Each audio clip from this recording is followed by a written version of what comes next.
जिसके हर पत्ते पे लिखा है कि अल्लाह के सिवा कोई मबूद नहीं, मोहम्मद सल्लल्लाहु अलैहि वसल्लम उसके रसूल हैं, अबू बकर सिद्दीक हैं, उमर फारूक है और उस्मान ज़ुन्नूरैन है रिदवानुल्लाहि तआला अलैहिम अजमईन। ठीक है, वो लिखा है कि हज़रत सैयदना फारूक आज़म रज़ियल्लाहु तआला अन्हु की बारगाह में ना एक बाप और बेटा है।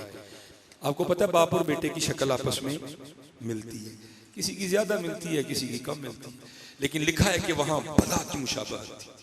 यहाँ तक कि अमीरुल मोमिनीन हजरत सैयदना उमर बिन खत्ताब रज़ियल्लाहु तआला अन्हु भी हैरान हुए बगैर नहीं रह सके।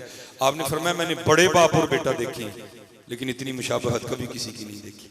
वो बाप अर्ज करता है हुजूर अगर आप इसके हालात सुनेंगे ना तो आपकी हैरानगी में और इजाफा होगा।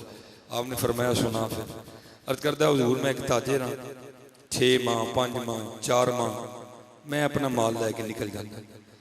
जब इस बच्चे की विलादत होने वाली थी ना, ये दुनिया में आने वाला था, मैं जब माल लेके निकलने लगा ना तो मेरी बीवी और इसकी माँ मुझे दरवाजे तक छोड़ने आई और दरवाजे पे खड़ी होकर पूछती है आप तो जा रहे हैं सफर तिजारत पे, पता नहीं कब आएंगे, तो आपकी औलाद मेरे शिकम में है, इसको किसके हवाले करके जा रहे हैं। तो अर्ज करता है अमीरुल मोमिनीन मैंने दरवाजे पे खड़े होकर कहा मैं इसको हवाले करता हूँ अल्लाह। किसके हवाले करता हूँ? वाह जी वाह, मैंने ना वोट मांग लिया। किसके हवाले करता हूँ? अरे अल्लाह दे बंदे हो, किसके हवाले करता हूँ? किसके हवाले करता हूँ? ओह कुर्बान जाइए, कलीना ते बह के साड़ियां आवाज़ां नहीं निकल दी। कुर्बान जाओ हज़रत बिलाल ते जिन्होंने कोलियां ते लेट के भी आहद आहद दे नारे मारे। बड़ी सुस्तियां हमने, बड़ी सुस्तियां। अर्ज करता है अमीरुल मोमिनीन मैंने कहा मैं इसको हवाले करता हूँ अल्लाह के। चला गया। जब वापसी हुई तो जब मैं करीब आया तो दिल उड़ रहा था, पता नहीं अल्लाह ने बेटा दिया कि बेटी दी। बेटा होगा तो ये नाम रखूंगा, बेटी होगी तो ये नाम रखूंगा। लेकिन अमीरुल मोमिनीन जब घर आया ना तो आके क्या देखता हूँ कि घर बाहर से मुकफ्फल है, ताला लगा हुआ है। मैं बड़ा हैरान हुआ, मेरी बीवी किधर गई? मैंने हमसाये के दरवाजे पे दस्तक दी। उन्होंने बताया कि जब विलादत का वक्त करीब आया ना तो तेरी बीवी दर्द ज़ै की शिद्दत को बर्दाश्त नहीं कर सकी और बच्चे की विलादत से पहले पहले तेरी बीवी इंतकाल कर गई।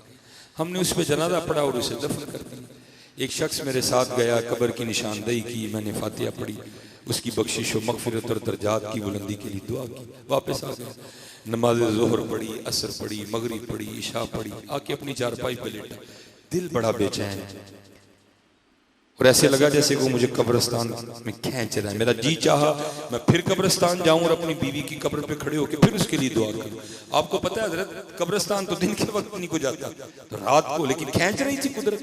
अर्ज करता है अमीरुल मोमिनीन जब मैं कब्र पे पहुंचा ना तो कब्र के जाके क्या देखता हूं कि बीवी की कब्र से शोला रोशन, आग निकल रही है।